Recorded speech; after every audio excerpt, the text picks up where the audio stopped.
Hey there, this is Lisa Danforth from Lisa Danforth Coaching, and today I'm here with Dr. Andrea Grayson, who has a program called Breaking Free from Sugar. And today we're going to talk about, we know so many different things that sugar can do to our body, but there's a lot of other things that aren't quite so apparent that, especially given the COVID-19, the pandemic that we're going through, that we really need to be aware of. And as Andrea calls it, radical self-care, that's going to help us get through this and get to the other side, feeling a little bit better about ourselves, having a little bit more energy and whatnot. So Andrea, I'd love for you to introduce yourself just a little bit, and then we're going to jump right in.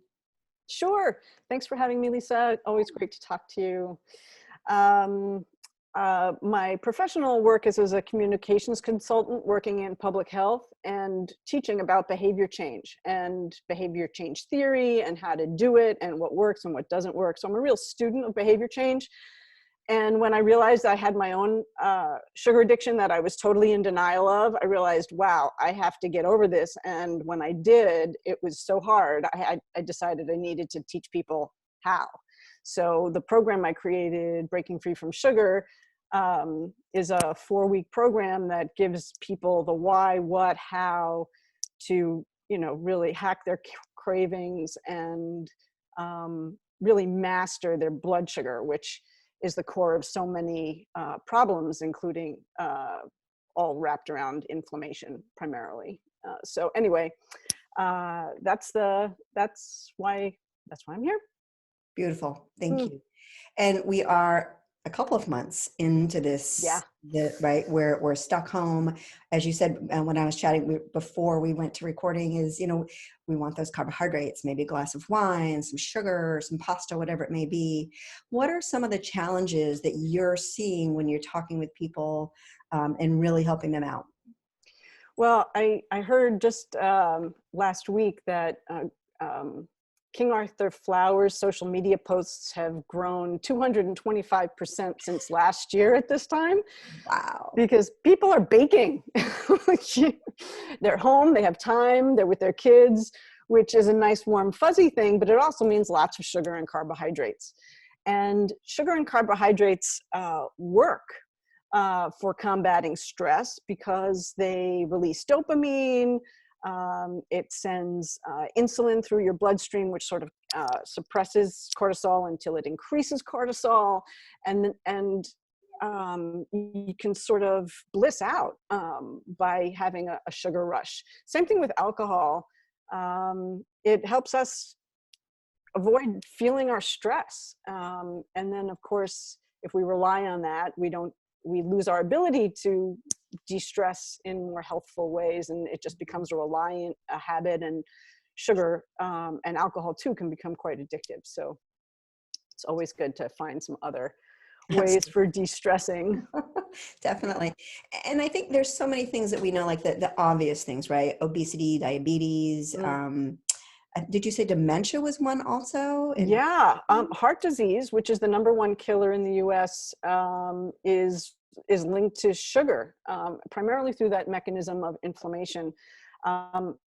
Sugar creates inflammation in the gut, and we now know that inflammation in the gut is related to inflammation in the brain, in the heart, in the arteries. It becomes a systemic problem. So it can show up as diabetes, obesity, but also depression, heart disease, dementia, skin problems, sleep problems. It really affects, depending on what your genetic disposition is, where the weaknesses are. It'll show up as anything from Parkinson's disease to depression or Alzheimer's. So yeah, it's not a good thing for the body. It's definitely not. And we do reach for that comfort food, right? That baking, that cookie, again, that glass of wine. Yeah. But you have this list, which just is so amazing to me, because I was like, yep. For me, brain fog. Now, right. Who here has been struggling with brain fog these days, with everything that's going on, with the stress that's going on, with so many people stuck in the house, right? Brain fog is a component. Mood disorders. Hello. Sure. Can we just say that there's so many of us that our moods are definitely swinging, and to be able to pinpoint that sugar is impacting that. Poor sleep, poor skin, poor digestion, joint pain. Can you talk a little bit more about that, about how we can start decreasing those things within our lives? Yeah. So, depending on your body, the inflammation is going to show up um,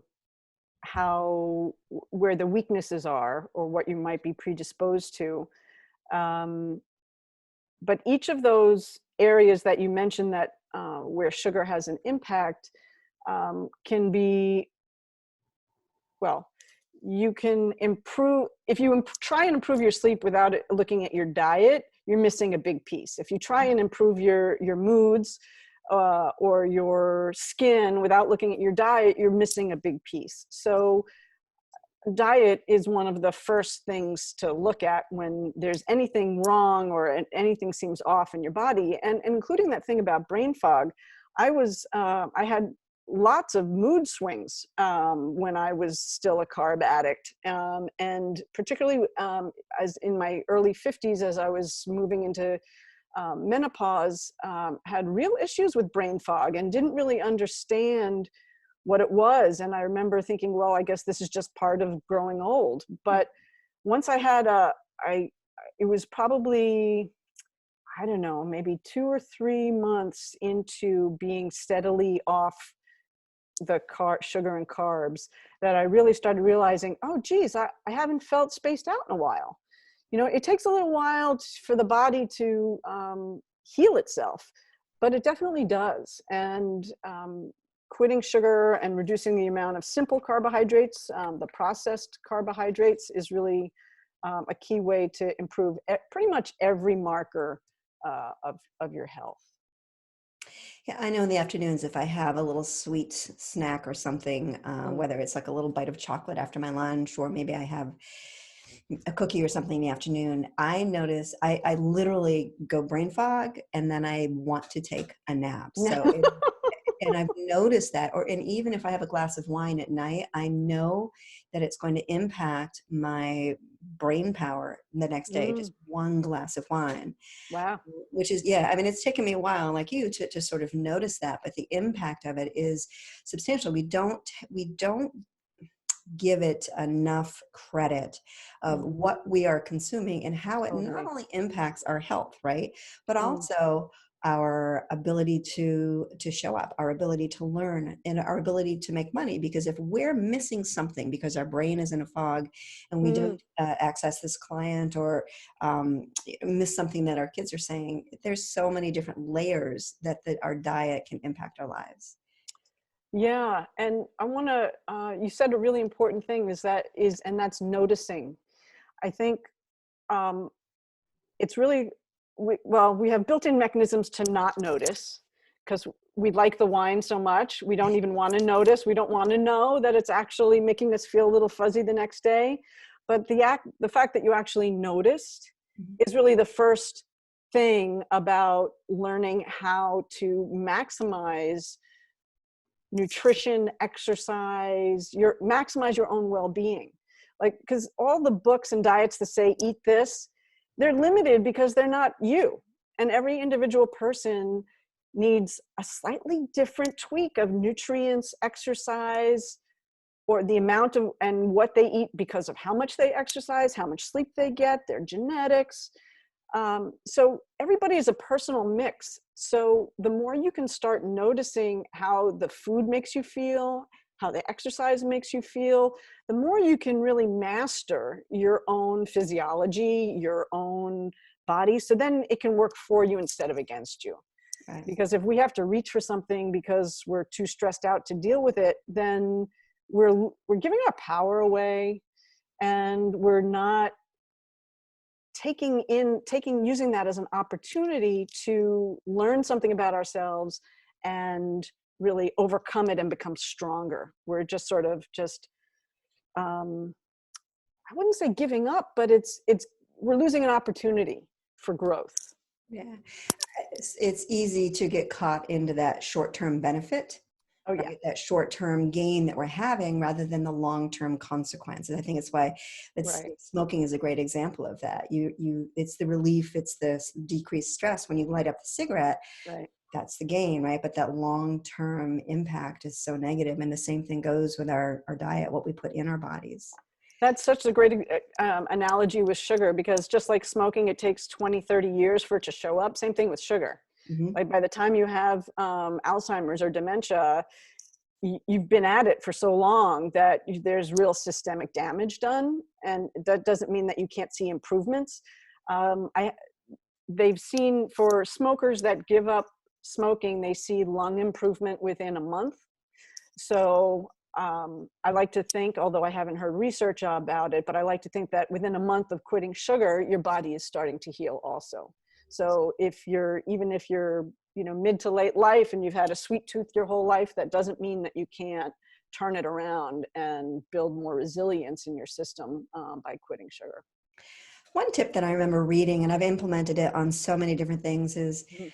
if you want, say that Snickers bar in the afternoon, Yeah. wait 20 minutes. Just say, okay, if I still want this in 20 minutes, then I'm going to let myself have it, or have half of it. And I have to say, whenever I've used that, at least 50% of the time, I've been like, yeah, I don't really need it right now. So just that short delayed gratification has been super helpful. Yeah, I couldn't agree more. And it doesn't even have to be that long. Sometimes it's just a minute. Sometimes, the 3 o'clock, this internal clock goes off that says, oh, it's time for chocolate. And if you can just let that cycle out, maybe have a cup of tea, go for a walk, do something else, it gets out of your system, and it might come back again, maybe less strong, but sometimes just waiting for a few cycle of breaths and that habit can release. Yeah, definitely.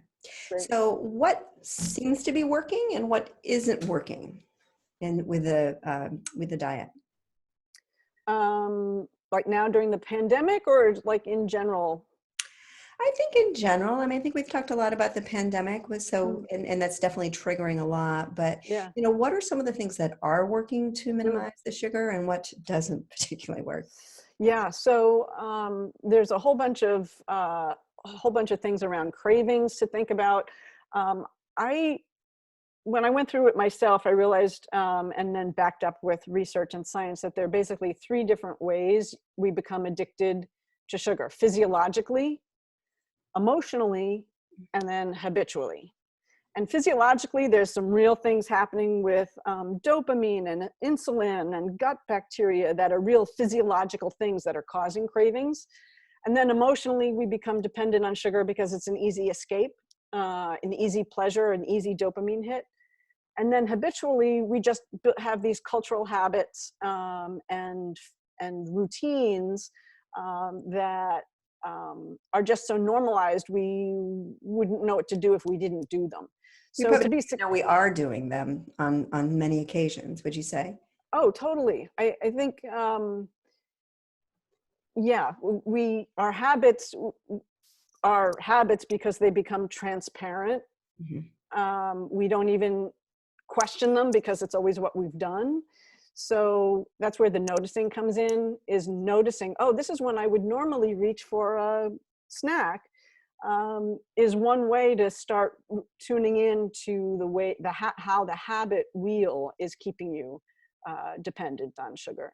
So when you address all those different aspects, you have there's real strategy there for trying to get through it. And the habits really, when the addiction dependency is sort of starts to unravel and you have more choice in the moment of whether you're going to eat something or not eat something, you end up being left with the habit, and you face your own mind with the habit, and you can say, okay, I know I have a choice now of having this treat or not having this treat. What am I going to do? And so there's a certain amount of mental gameplay that needs to go on as you negotiate with yourself about how you're gonna move through this and grow, and what you deserve. Do I deserve the treat, or do I deserve to imagine myself as someone who doesn't need one? Mhm. So reframing our own self-talk is a key strategy. But I don't think that was all your question. I think you were asking about about other strategies. And the biggest strategy that I could ever tell anybody about when they want to quit sugar is increase the amount of vegetables you eat. Now, why increase the amount of vegetables you eat? Well, you need them for all sorts of reasons, but in this particular case, the gut, there's good bacteria in your gut and there's bad bacteria in your gut. And the bad bacteria feed on sugar and the good bacteria feed on fiber. And you want to change over the bad bacteria. You want to like push out the bad bacteria with the good bacteria. So as you're eating less sugar and you're feeding the bad bacteria less, you want to eat more fibrous vegetables and resistant starches, which we could get into, to build up the good flora so that the bad bacteria just you don't feed them anymore. So I eat more vegetables at every meal. Every meal, if you have your vegetables, that'll go a long way towards helping shift over the flora in your system and reduce cravings a lot. So how would you recommend that someone sort of take stock, start a plan, and really get moving on decreasing their sugar?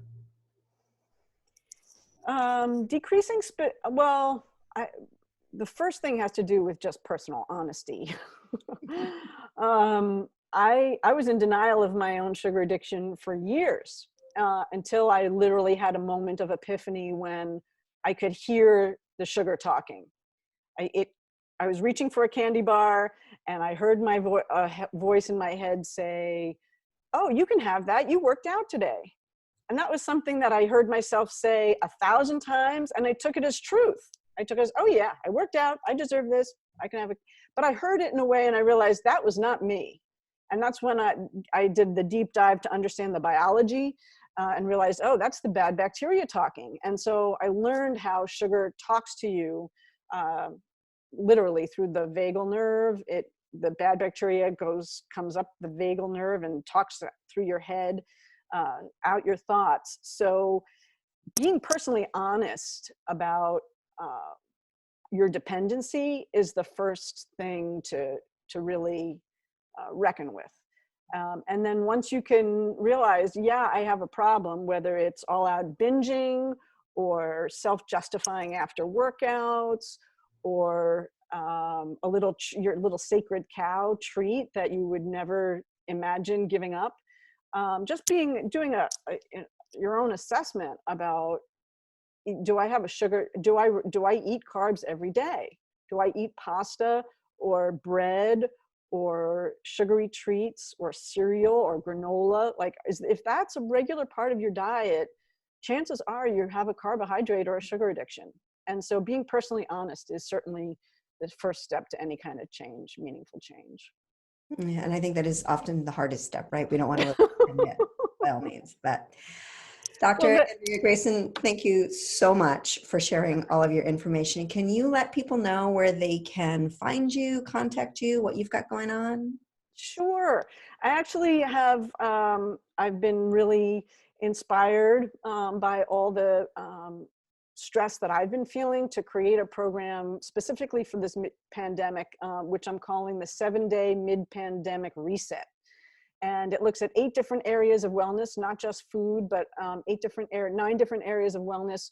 And it starts with a self-assessment, and we'll post the links for doing the self-assessment to see how you're doing with those 9 areas. And the program itself is totally free, 7 days, and you build your own plan around what you want to work on. So we'll put those in the comments, and I really wish everybody well with managing their stress. And your best friend is your breath. You can just take a stop whenever. Let's take a deep breath now, Lisa. Take a big inhale in through your nose and out through the mouth. Just taking a pause, a deep breath pause. It relaxes the entire system, and the parasympathetic nervous system that calms your system just kicks right in and takes you out of the fight or flight. So deep breathing and vegetables. Good combo. It's a good combo, definitely. Yeah. So, where can people find you on your website, your email, or any social media that you'd like for them to check out? Sure. At AndreaGrayson.com is a link to all the different programs that I have. BreakingFreeFromSugar.com goes directly to the sales page, information page for the Breaking Free from Sugar program. And then I have another consulting link, thegraysongroup.net, which is where people learn about my video production and public health communications work. So You are a busy woman. spread out a little bit. Yeah. All right. Well, thank you so much. I really appreciate it. And please, if you liked this video, comment, share it, send it to some of your friends who you feel would benefit. If you know there's people who are struggling with this brain fog and mood swings and they can't quite figure out why, I think this would be a wonderful thing to share with them. Remember, it's all about a culture of caring and be able to pay it forward. So, Andrea, thank you so much. I really appreciate it. My pleasure. Nice All to right. see you, Lisa. Thank you. Bye. Bye.